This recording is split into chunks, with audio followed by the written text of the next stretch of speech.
কাল এক জায়গায় বন্ধুরা মেকআপ করতে গেছিলাম, জয়নগর। তো জয়নগর থেকে একটুখানি গিয়েই নিমপিট না নিমতা বলে একটা জায়গা আছে, সেখানে দেখো রামকৃষ্ণ মন্দির আছে, রামকৃষ্ণদেবের শ্রী শ্রী রামকৃষ্ণদেবের মন্দির আছে। তো আমি একটু মন্দিরটা দর্শন করেই এলাম। খুব ভালো লাগছিল মন্দিরটা, মানে অপূর্ব। আর এত সুন্দর ফুল এখানে, প্রচুর লোকও এসছে, সবাই সবার মতো দেখছে, ভিডিও করছে। তো আমিও একটু ভিডিও করে নিলাম।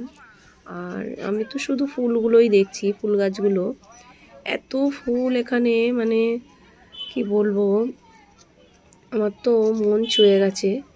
আর মন্দিরের ভেতরটাও খুব সুন্দর, মানে মনটা ভরে যায়, শান্ত হয়ে যায় ভেতরে ঢুকলে। তো আমার তো খুব ভালো লেগেছে। আর তোমাদের কেমন লাগলো জানিও। আমি একটু ছোট্ট ভিডিও করলাম, ভিডিওটা কেমন লাগলো আমাকে জানিও। তো চলো, তোমরা এইদিকে আসলে একবার এই মন্দিরটা ঘুরে যাবে। অপূর্ব অপূর্ব, মানে ফুল গাছগুলো দেখে তো আমার প্রাণ ভরে গেছে। তো চলো বন্ধুরা, টাটা, আজ আসি।